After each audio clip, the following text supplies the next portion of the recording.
Welcome to Conversations With. My name is Shaley Hoogendoorn, and I live with bipolar 2 disorder.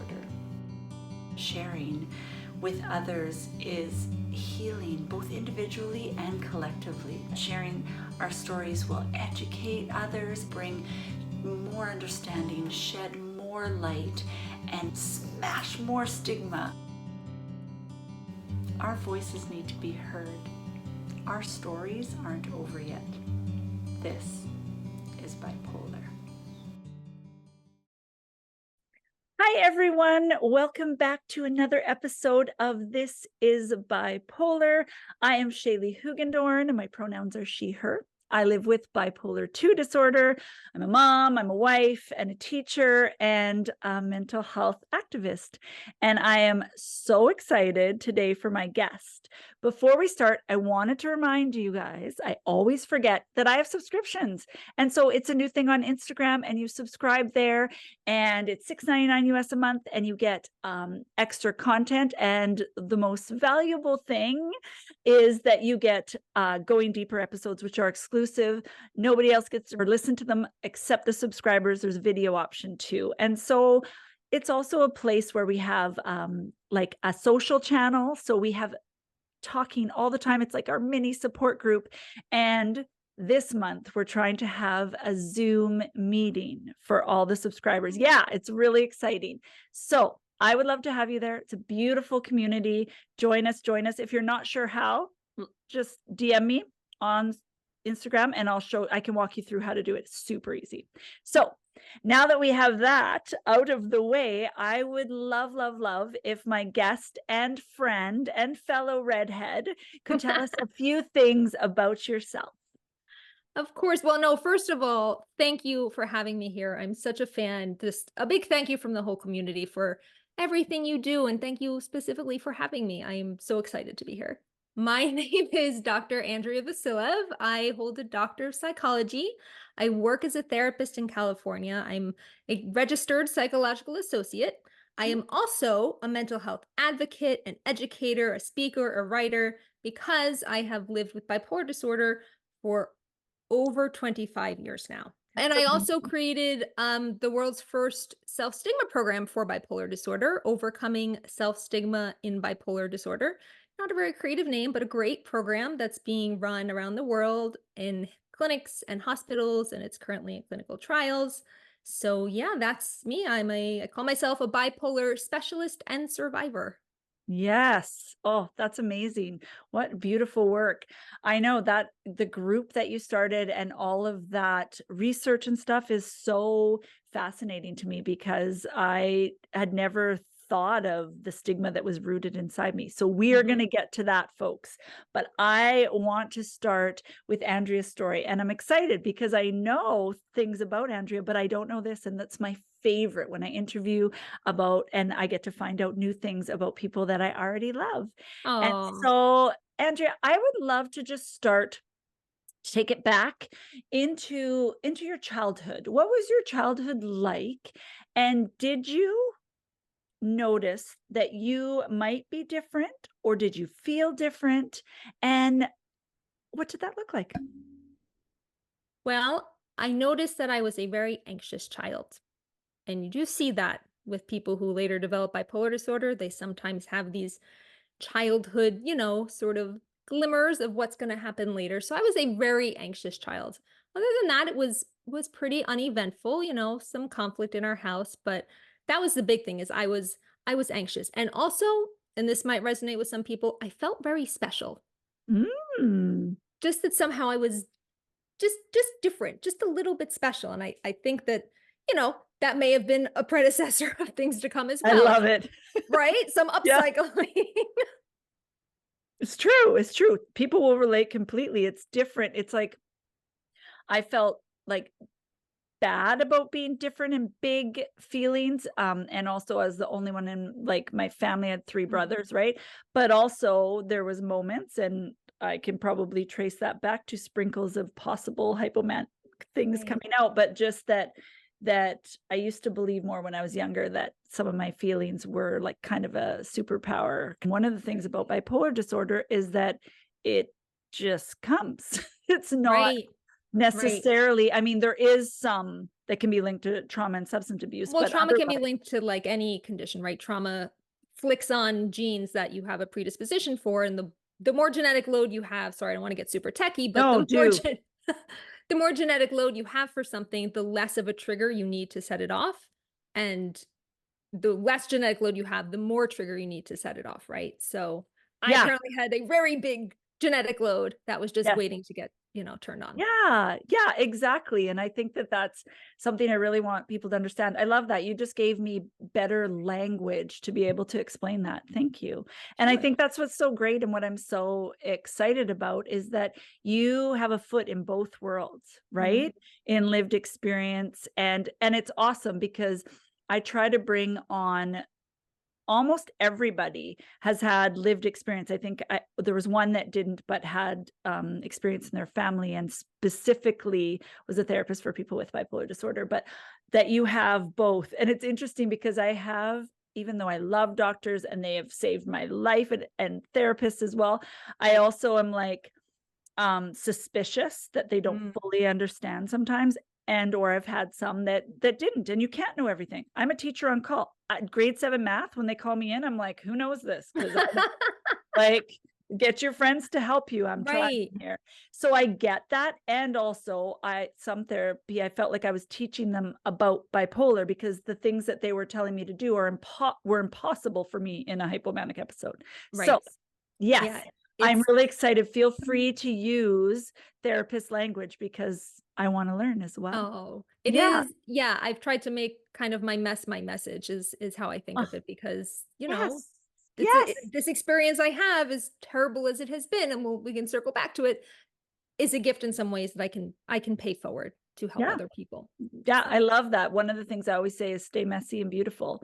And I kind of vowed when I started the podcast and the Instagram that I would show up in the messy middle because that's what I wanted to see. yeah. We tend to have, and I understand that it's easier and it's hard to talk from like an open wound. So it's kind of like a it's Mhm. kind of a balance, right? But yet I wanted to show up in the messy middle because I wanted people to see what it was really like. And it's hard. Like I want to talk about it like it's in the past, right? But we Right. know that bipolar isn't curable. And Right. despite all of the things we do, we are going to experience symptoms. And once I was able to wrap my head around that, as hard of a truth as it is, Bitter I was pill. able to work more alongside it. But Right. anyways, I want to get back to your story. So you're feeling anxious, a little special. How are things going for you as you go into your preteen and teen years? So my teen years started off pretty poorly. I had my first episode when I was 14, so Yeah. really young. Yeah. I went from being, a really joyful child, the happiest kid on the block, I used to say, to wanting to die in basically a few weeks, right? So I was, Wow. yeah, really fast, really fast. Yeah. And I stopped eating, kids and even preteens that age don't have language for emotions. They don't have language for pain. So, I mean, yes, loss of appetite could be a symptom of depression, but I think I just didn't have words for everything I was feeling. So I wouldn't eat. And that's actually why my mother took me to the doctor. She went to the Mm. pediatrician and said, my daughter's not eating. Also, she's crying all the time. And the pediatrician, bless his heart, said, I think you need to take her to the psychiatrist.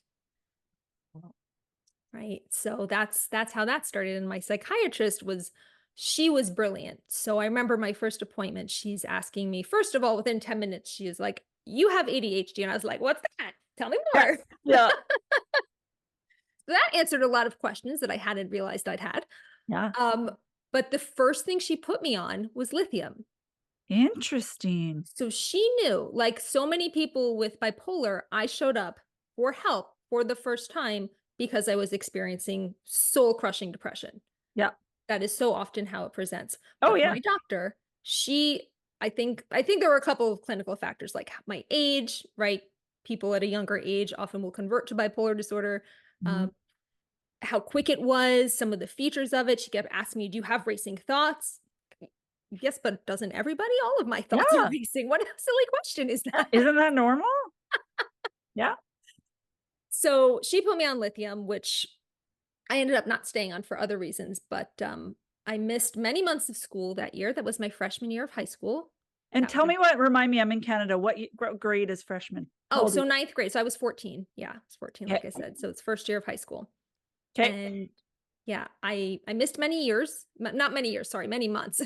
Yeah. Felt like years.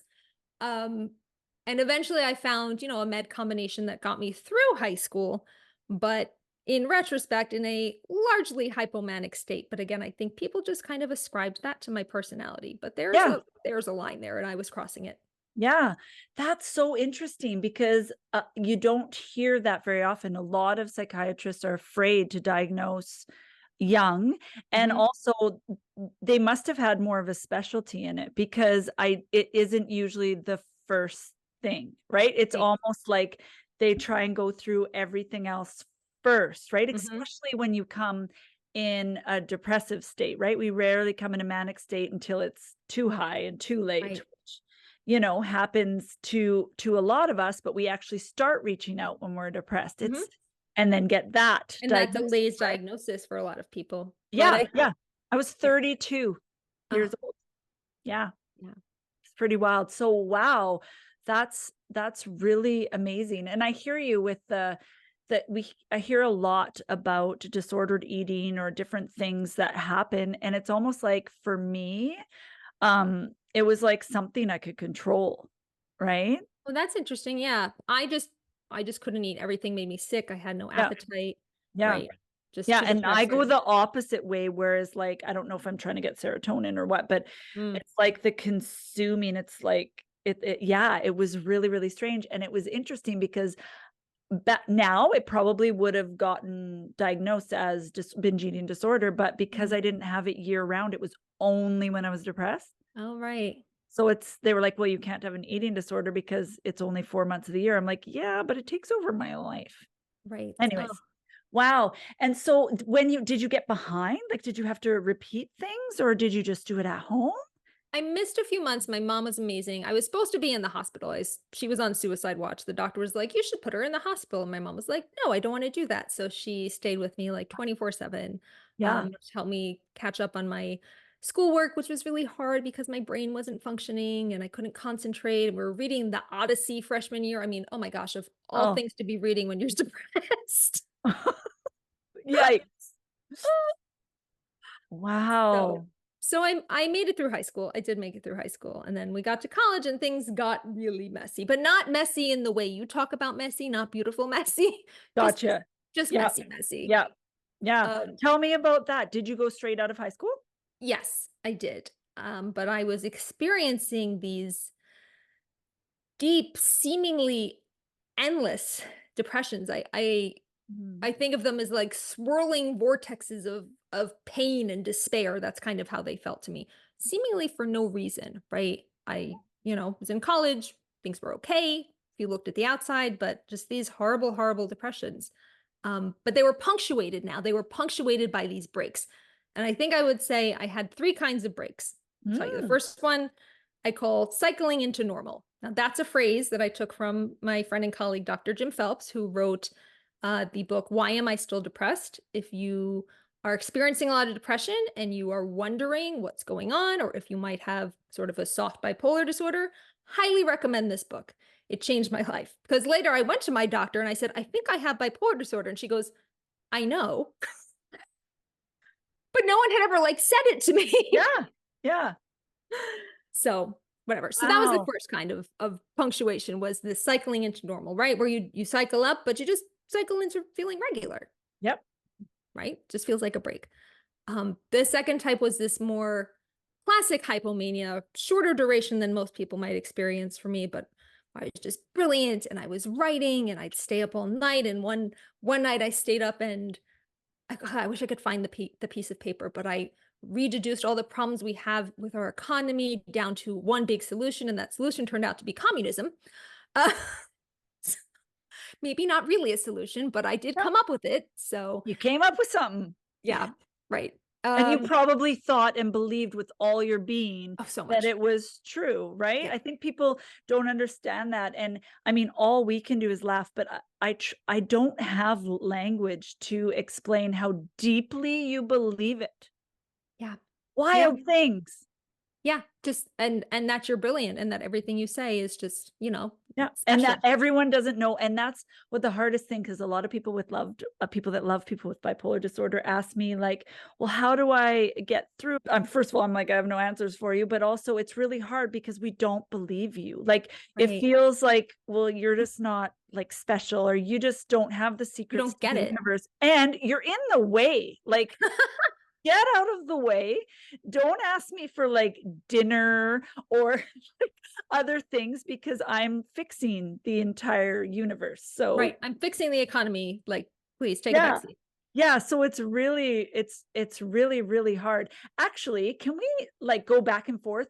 Can I ask you, if you can answer it, do you have anything you would say as a person that lives with bipolar disorder and as a therapist, if that applies? So I think one way to get quote unquote through to people is to help them gain insight as to how their current behavior and beliefs compares to their typical behavior and beliefs, right? Ooh. So symptoms are always off of baseline. And if you can get someone to remember what baseline looks and feels like, then they might be able, because it does have to come from them, they might be able to reflect enough to say, wow, okay, yeah, I guess I don't usually talk this fast. Or, oh, okay, no, I don't usually, do these things or buy these things, to see Yeah. that difference in themselves. That's powerful. Yeah.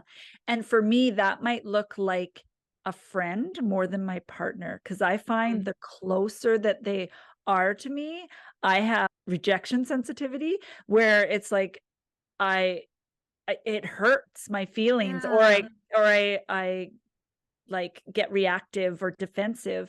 But if it was like just a little bit like my closest friends, I'm right. less likely to be as reactive. So that's really powerful, because my friends are always asking me what they can do, and I don't get, because I'm medicated and managing, I still get Mhm. hypomanic symptoms, but nothing like before. So I have self-reflective capacity, whereas I Right. try to explain to people like I don't have self-reflective capacity when I'm hypomanic, or if everything's too fast that I can't slow down to practice things Right. that I should. Exactly.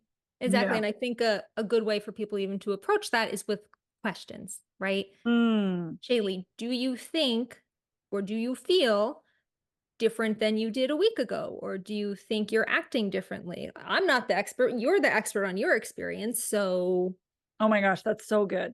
And I love to talk about myself when I'm like that. So that would be really helpful.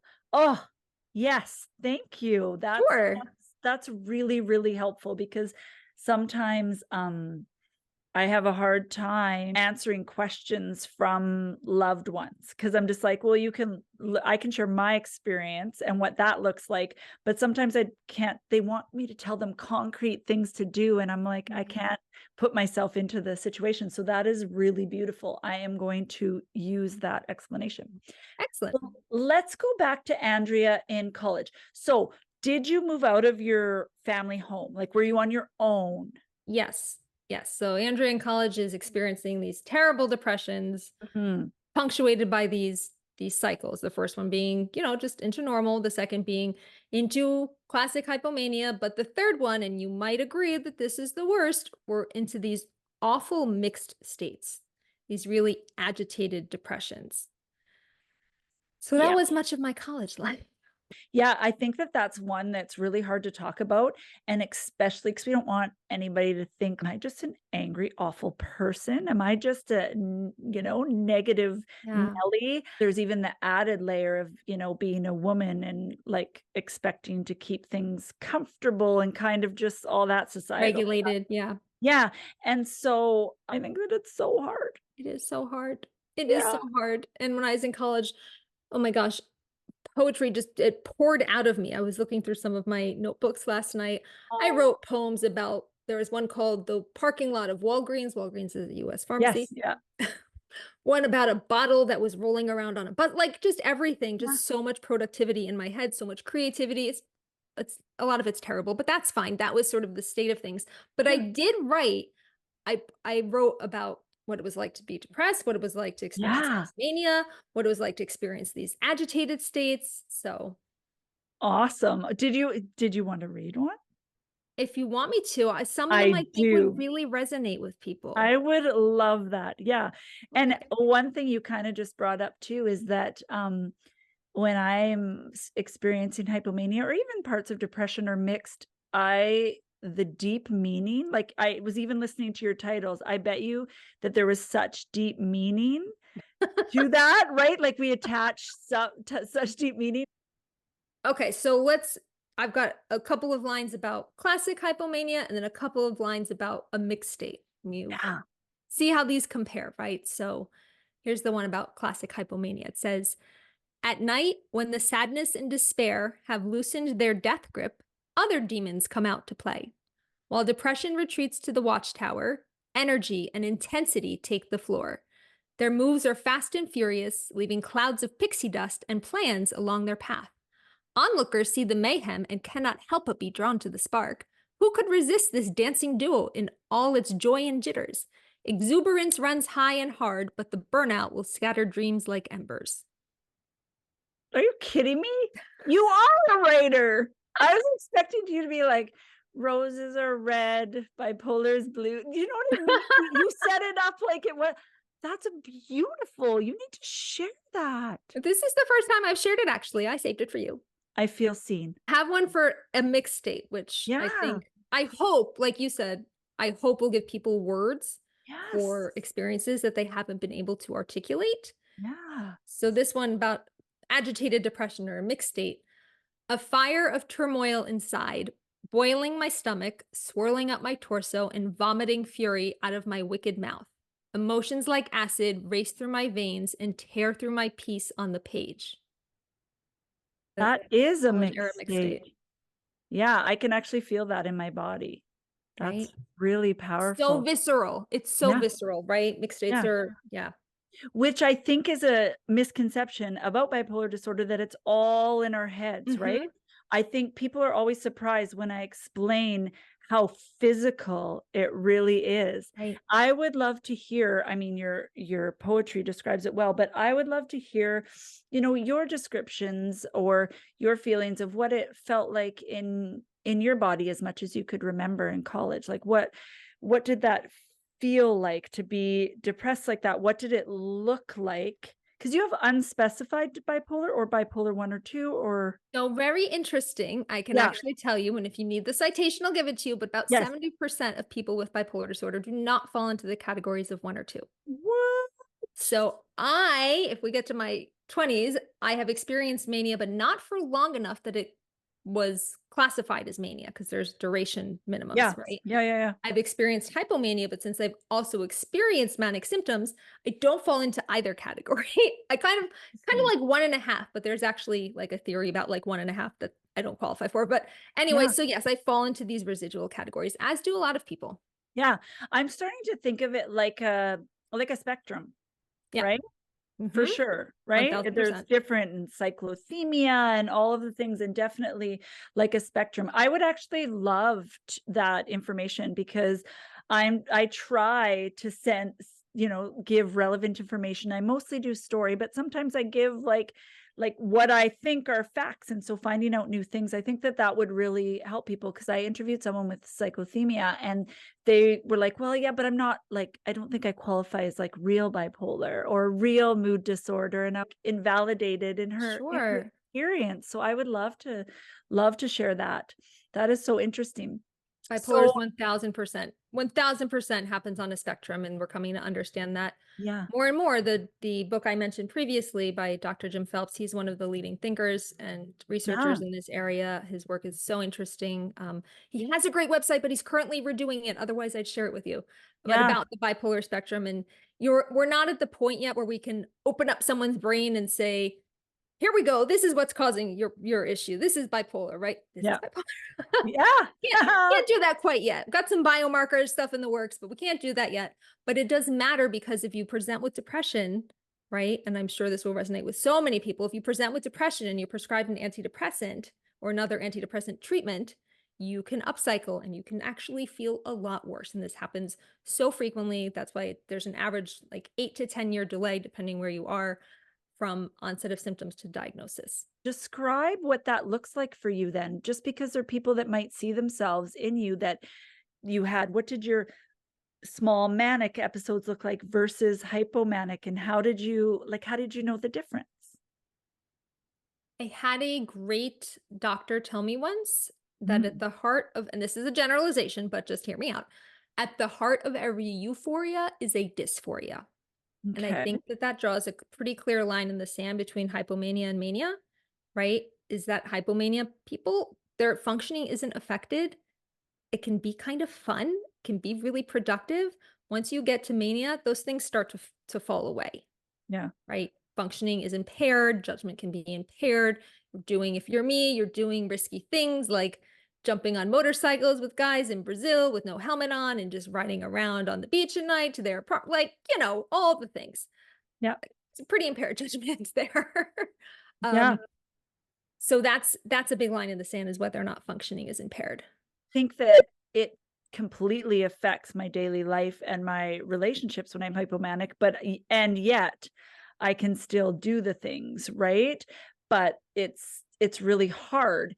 And but I also talk to people that where they can't function and they've been told they have bipolar 2 and not full mania. So it's really like we said, it's such a spectrum, but I think that validates a lot of people's experiences. I think too, one thing that I struggle with, and I'd love to hear how you would explain it or your thoughts on it, but I think there's this big misconception that there's a huge hierarchy between bipolar 1 and bipolar 2.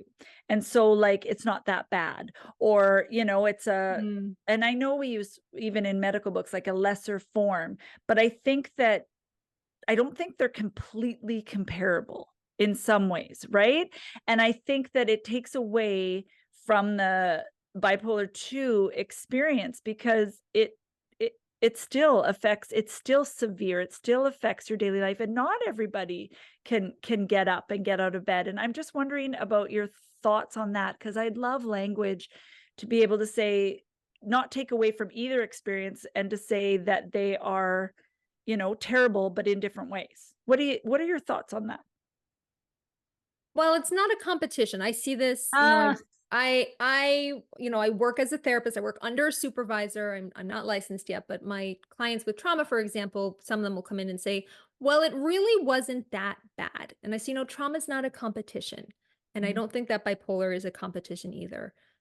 And I'd like to think that we can all band together and support each other in the struggles that we share and in the struggles that are different among us, in order to be a more connected and unified community, instead of saying, well, you this and you this. And honestly, diagnoses they're just heuristics. They're just shorthand for doctors, so that if someone comes in with a set of symptoms and we say, oh, gee, let's call it this thing, so that yeah. the next person who comes in with the same set of symptoms, we know how to treat them because we already treated the first person. We don't have to Yeah. reinvent the wheel for person number two. To me, it was very freeing to have a name, Mhm. to have a diagnosis. Should I even be, sharing my experience or anything? Because like you said, exactly that. It's not that bad, or this didn't happen to me. So does that like disqualify me? Or I think it stops people from getting help, especially folks with bipolar 2 disorder, because we Right. see, the stereotypes in the media. We see, I would have never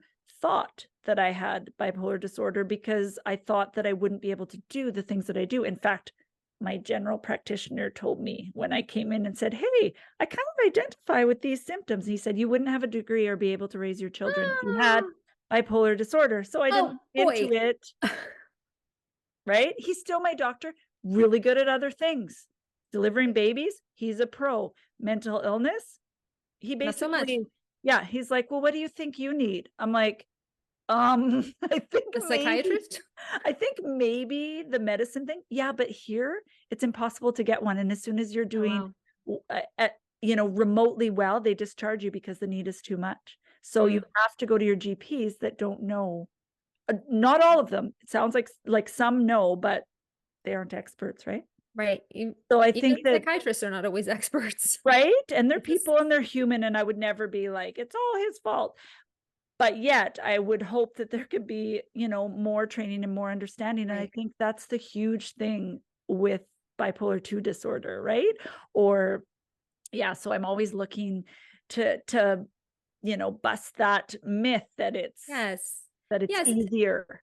Yeah, exactly. And just because it's different doesn't mean it's easier, right? To have bipolar 1, you actually don't ever have to experience depression.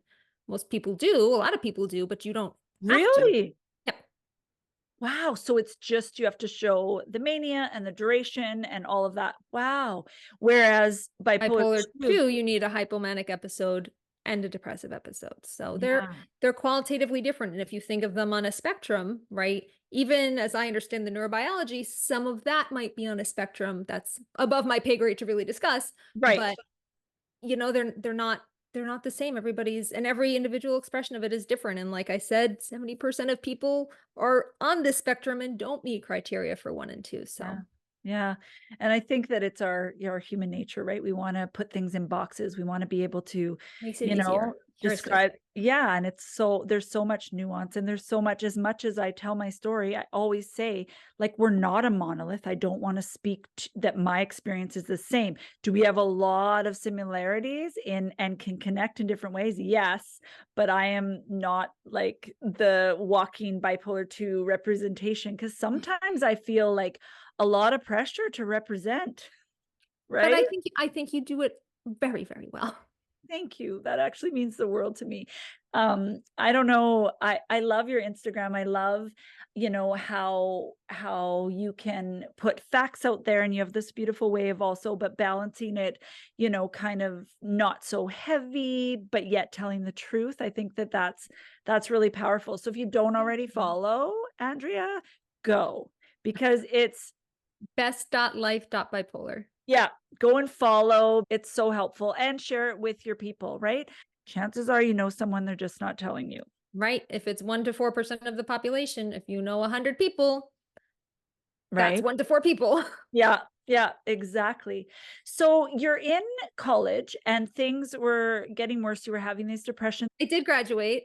My biggest struggles where I basically had to check out of life for some time came later. So, people often say to me, "Oh my gosh, how is it possible that you have bipolar?" Not in an offensive way, just in a Yeah, curious way. You have a doctorate, you have a marriage, you have a job, you this and that. I said, yeah, but I'm also almost 40. And for about 10 years, I did next to nothing. Like I always tried to keep myself busy doing things, even if it was just going to the store during the day yeah, or running a food blog or this or that. Like I always yeah, tried to stay connected to the world, but I couldn't work, right? I couldn't yeah, be counted on from one day to the next to have enough mood stability to say, yeah, I'll show up for my job at 10 in the morning. No, yeah, yeah. forget it.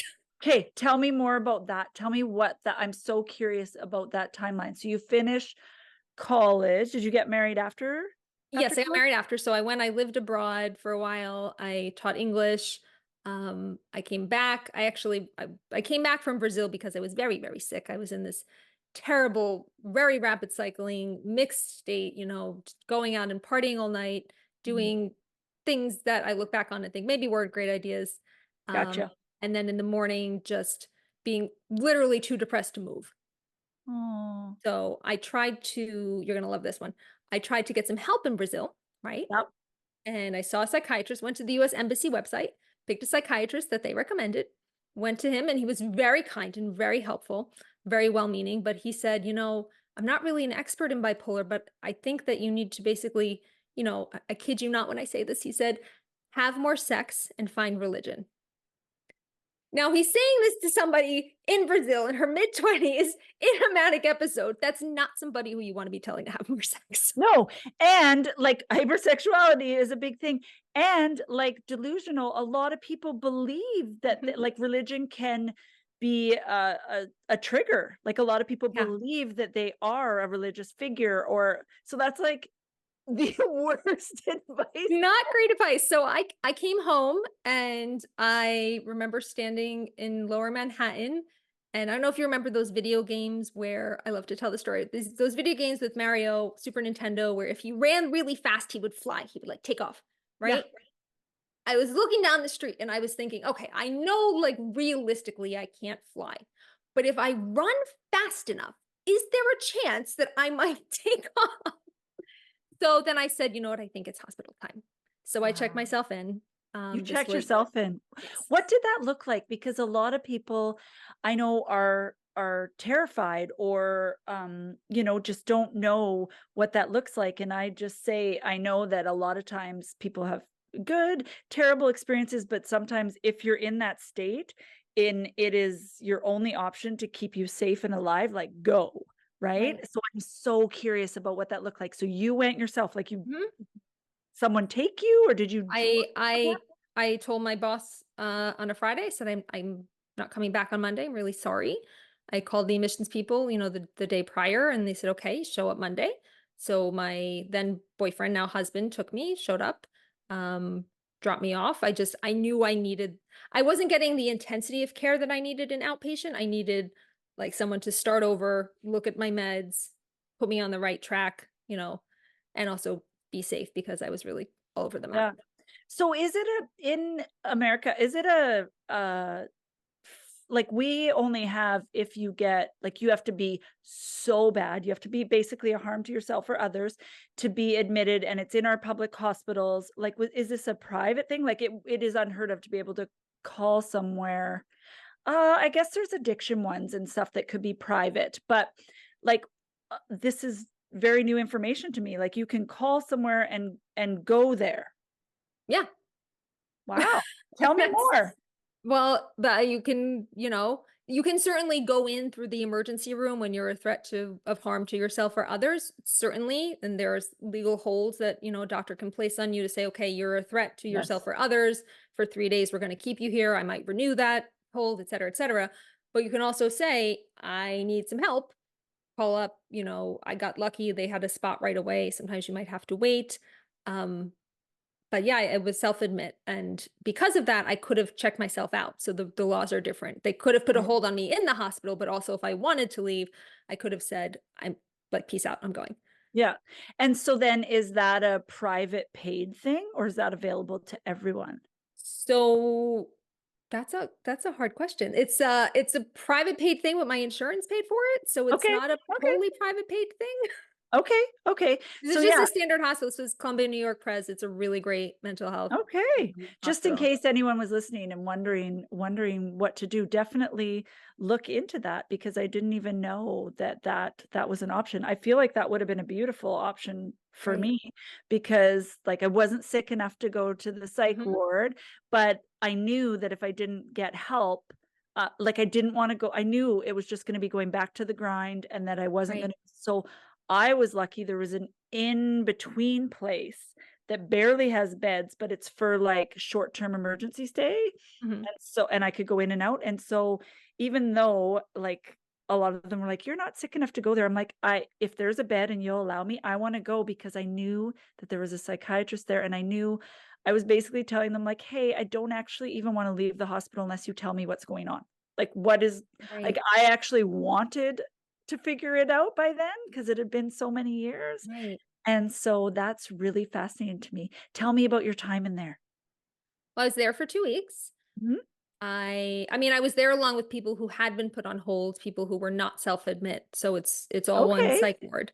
Yeah. But I was self-admit, so different levels. It's a higher level of care than outpatient seeing your doctor once a week. You see the doctor every day. Wow. This is a really good psych hospital. Like, I was Yeah. very lucky to be in that area of the country to have this hospital. And yeah, I made a wonderful friend while I was there. My roommate, because there's two beds in a room. Yeah. She was really lovely. My now husband came to visit me every day. It was really scary to be there, though, to be away from everyone and everything that I knew. And of course, they take your shoelaces, and you can't shave your legs, and all the things. But my family could bring in food, and that was nice. And yeah, Yeah. so I know there are many people are going to listen to this and be like, I went to a psych hospital and it was awful. And I completely hear that. I visited friends in psych wards where it's been really awful. I just got very lucky. This is an excellent hospital. Yeah. Yeah. I've heard both depending on, and I've heard someone that's gone like twice and each have different experiences. Mhm. And sometimes it's the toughest decision of what's harder, right? Still living with it or going to a place that's going to might be not an awesome experience, but you'll come out and still be alive, right? Exactly. Yeah. And So yeah, we do have a problem in this country of, access to mental health care in rural areas. So yeah, this was in New York. I can rattle off, the best psych hospitals in the country, and they're all in big cities. yeah. So Wow. that's really frustrating. That's hard. Yeah. Yeah. Wow. And so, a lot of people, some of my biggest questions get asked about my relationship. And so many people want my husband to come on, but he is one, an introvert, and Oh, two, does not like to be on camera. And three, I've kind of kept the focus on people that live with bipolar disorder because sometimes it's hard to hear from the people that love us, right? mhm. Like it is still hard for me to hear how it affects him and how that time Mm. affects him. And so that's why I don't do that. I'm curious about, like you said, he was your boyfriend then or husband? He was my boyfriend then. So he knew you had bipolar from your earlier diagnosis, Mhm. was with you during the struggle and stayed together, Yeah, I think we should introduce our husbands because here we are, two bubbly redheads married to two introverts, right? right? Shy guys. They could be their own support group. Love it. It's funny, actually, I did a presentation for Mental Health Strong, which is this really great nonprofit for people whose partners are struggling with the partner struggling with a mental health condition, and it's for keeping the relationship anyway. So I had him come on at the end of the webinar to kind of answer questions, so I did get him to do that. It's pretty cool. That is But yeah, I know what you mean.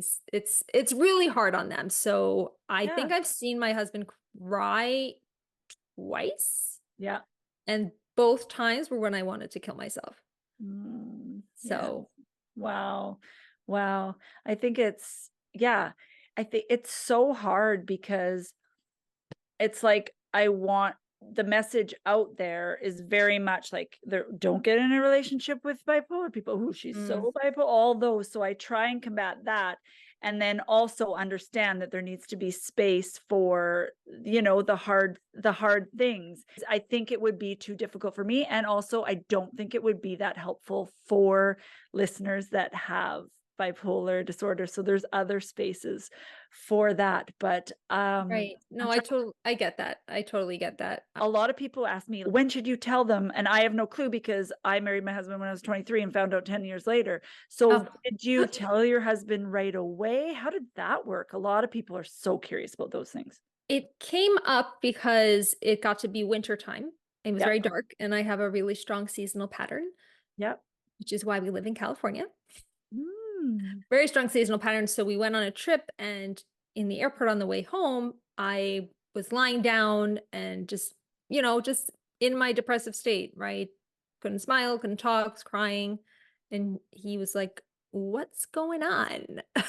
But the Yeah. good news is, I do think that if you have bipolar disorder, you should pay attention to some traits about potential partners. So, what Ooh. I have found from my own experience is that I work very well in this. Even my therapist said this to me once. She said, I think you guys work really well together because you are so different. He is emotionally very solid. Nothing, nothing overwhelms him. Nothing gets him off kilter. He's just a rock, right? He has in a different context, one might even say he has, very little emotional sort of Yeah. intensity going on, Yeah. but it works Yeah. because my mood fluctuations don't really impact him. Yeah. Yeah. Oh, that's interesting. And say mine's like I'm artsy and loud and I love public speaking. You couldn't pay him enough money to hold a mic. And he's a scientist, right? Mhm. So there's things like that.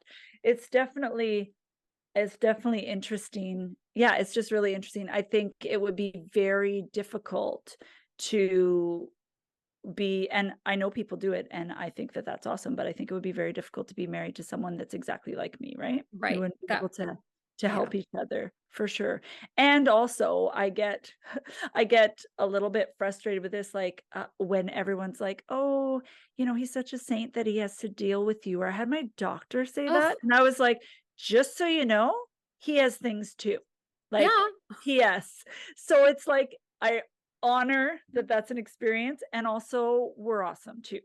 Yeah, and we provide things for our partners as well. My husband is always saying that I help him see a different version of the world, a version with color and with life and with joy and with sparkles and just Yeah. all of those things. We provide that for them as well, another way of viewing and experiencing the world. Yeah, that's true. Because 'cause I'm very social justice oriented, and I, Mhm. like, care deeply about so many issues, and I wonder if I would feel that deeply and feel that, that hypomanic confidence and just overwhelmed that I have to say something about it, or I have to do something about it, or I have to march, or I have to, and it, the intensity of my empathy, he finds that that has really changed things for him. So Right.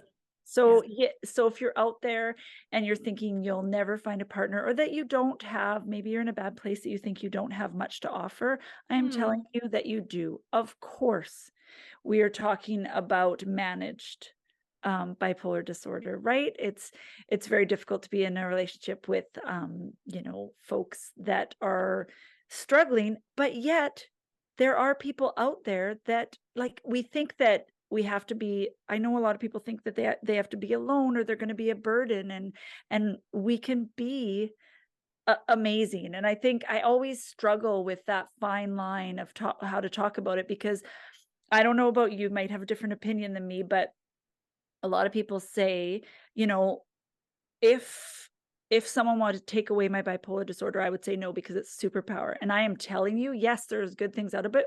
I would 100% give it back.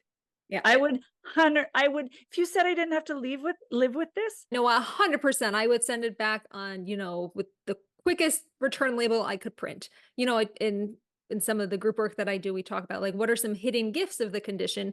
And that's true. You can highlight those, but they are hidden gifts. They do not make it necessarily worth it. And if someone feels that way, like power to you. Yeah. It's Well, not and how that's I how think. some people cope, like, and more well when I can be like, that actually just sucks. Oh, everything happens for a reason thing. It Mhm. messed me up. Right. So Yeah. I don't ascribe to that and to that toxic positivity. But To your I point, though, to your point, yeah, when you said tell it's me. hard to be in a relationship with someone who's struggling, I think it's hard to be in a relationship with someone who doesn't have awareness. I think, Ooh, that's a better way to put it. Yes.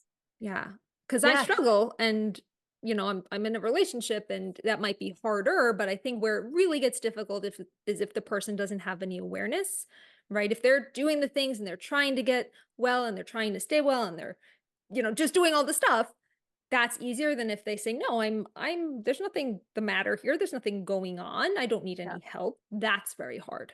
Yeah, I like that. I like that reframe because it's true. Because then it insinuates that,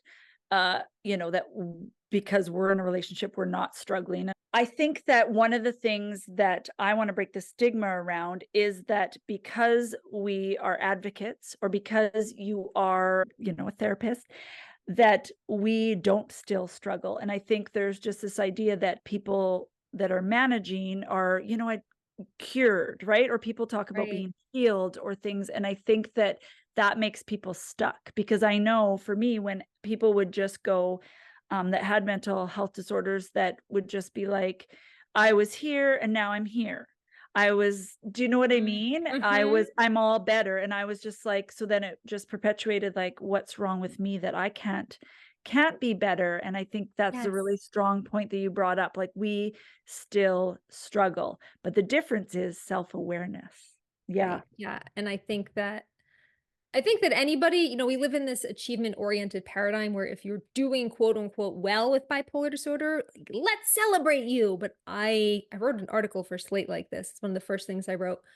Um, if you are living with this condition, you are already succeeding. Like you get a prize. You deserve to be Right? celebrated. Celebrate yourself because it's not I don't love stories. I think they're kind of damaging where it's, oh, this person has bipolar, but then they got over it and now they're doing all this cool stuff. So that is not how it works. Yeah. We're doing the cool stuff despite, like Exactly. and alongside, Right. And right? maybe sometimes a little bit because of, but mostly just despite. Right? And that's the same thing, that I was actually talking to Julie Fast about this, and she was saying a lot of people don't want to get help. So, like, it'll take away my creativity. But actually, we have that creativity inside of us. But what happens is, she said, it lowers your inhibitions. So that's why it's something that you might have just had inside that you feel confident enough to try, and or then it gets too confident and you're coming up with too many ideas. So I would argue that I have less ideas that I jump on, but I actually complete them and do beautiful things with. I feel that it impedes my creativity, and I think that that's a misconception when there's folks, like, for example, Kanye West, right? Like, he, from what I hear, doesn't go on medication because it'll take away the creativity, but then, we've seen how that's going. Yeah.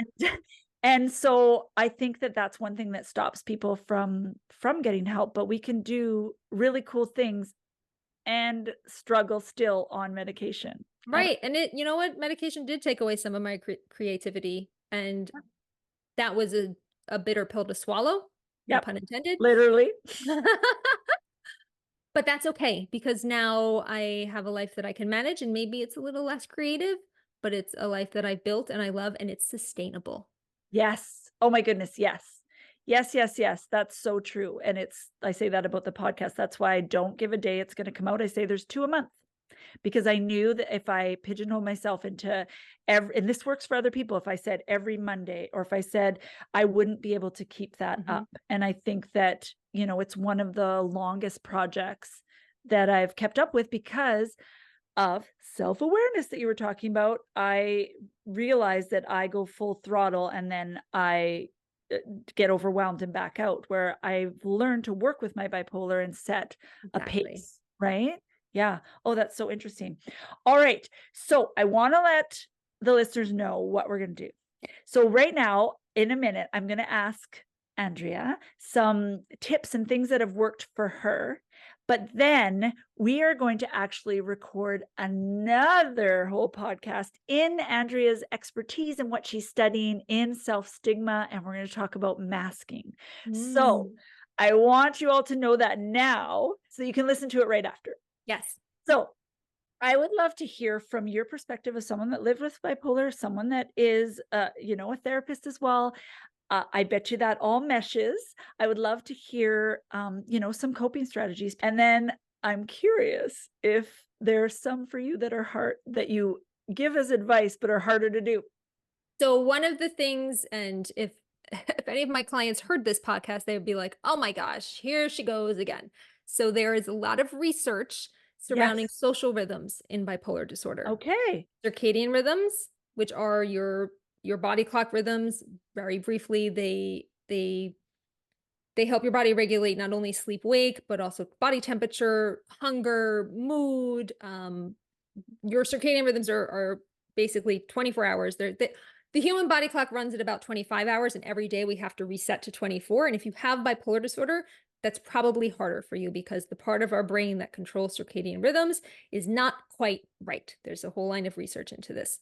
So social rhythms are the things that help us every day reset that body clock to be 24 hours. So this sounds very complicated. The very good news is that one of the founders of social rhythm therapy, Dr. Holly Swartz, just published a workbook. Can I plug this? Is that okay? Yeah, you can plug anything that will help. She just published a workbook called the Social Rhythm Therapy Workbook for Bipolar Disorder. And instead of having to find a provider, because very few people are trained in this, you can walk through the ways in which you can use your social rhythms to stabilize your moods. Now, what this looks like, if you really boil it down, is doing the same things at basically the same time every day, or at least most days. So I swear by this. I absolutely swear by this, as I am up at the same time every day. I eat at the same time every day. When I exercise, it's at the same time.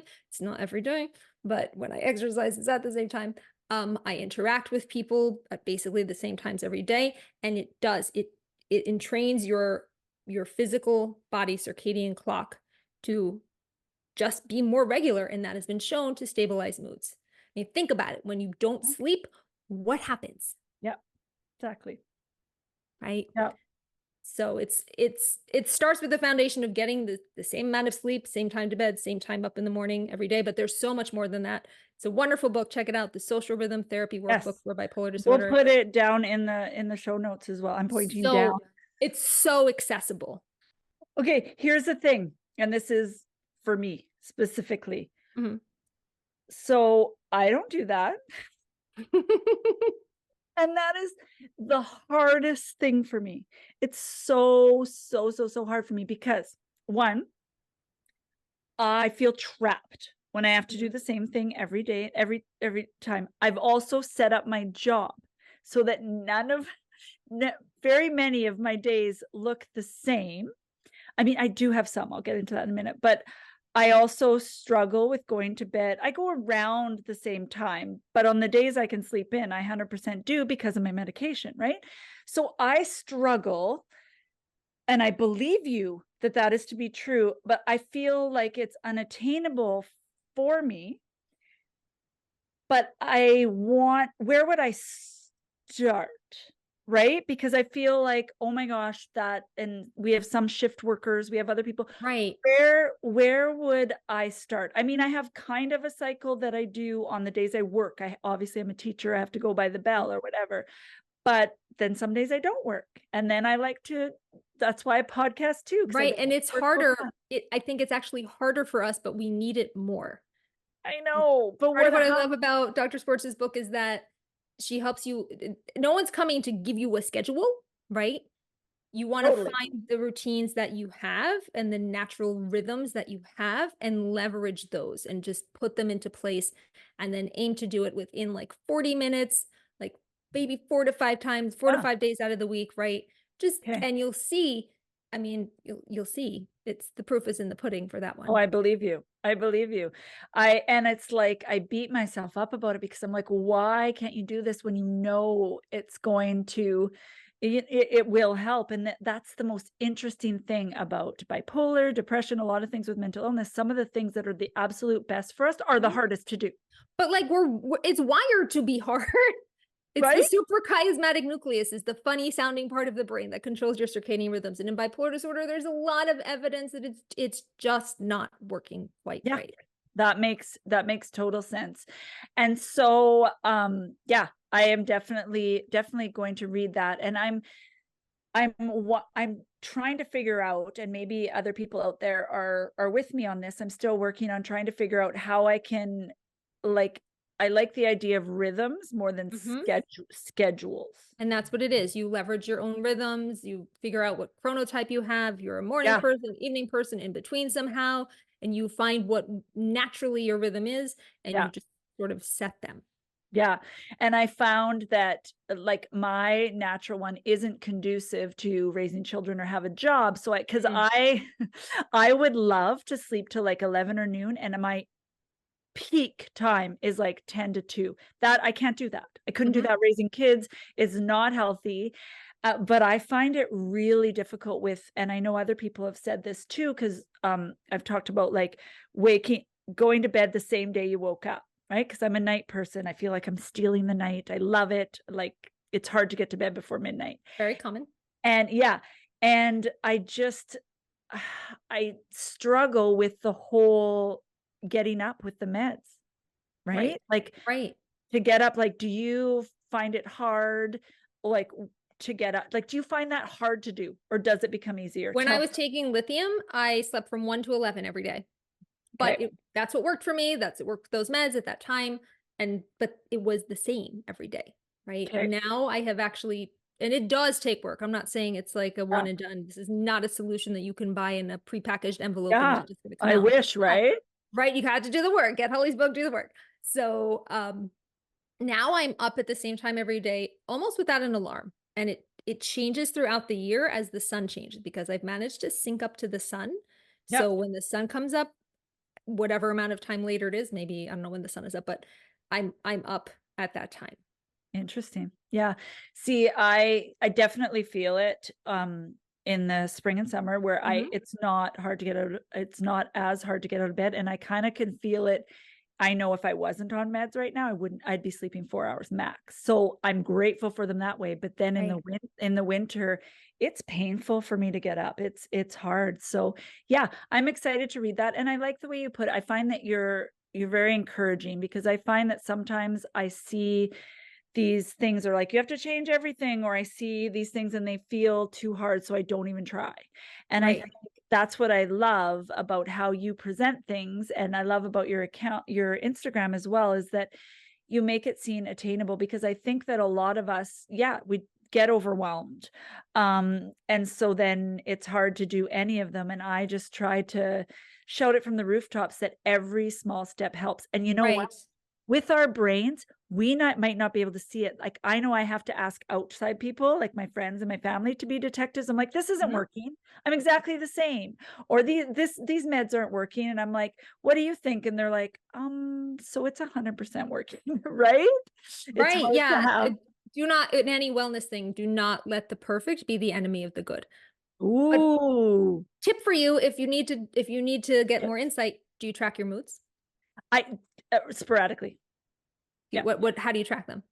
So I had an app, and actually right now I'm on a board with UBC. It's a university here, and they're making a new one. So I'm on that one. I don't do as well tracking them when I'm sad. I get better at tracking when I'm up. So short answer, sporadically. Okay, well, if someone needs a mood tracker, I recommend the eMoods app. It's specifically for bipolar. It's free. Yeah, I hear lots of people talking about it. Yeah, it's great. Ups, downs, anxiety, meds in between. And just set an alarm at the end of the day, right? Yeah. Make it your cue. Okay, track my moods, start my bedtime routine. Whenever that time is for you. Yeah. Yeah. Oh, that's good. That's good. And I'm really good about it. Yeah, it's interesting. It's just so interesting that sometimes I try not to get, like, I try to reframe it and not get down on myself. But this, kind of intrusive repeating thought is just that I can't do that. I can't do that.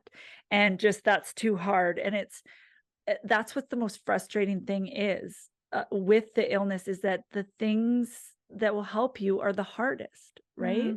Like the getting outside, the drinking of water, all of those things, but they are so helpful. And so for someone listening that might be like totally overwhelmed, start small. Like Andrea just said, start small, because it's like drips, right? Eventually. It takes time to form habits too.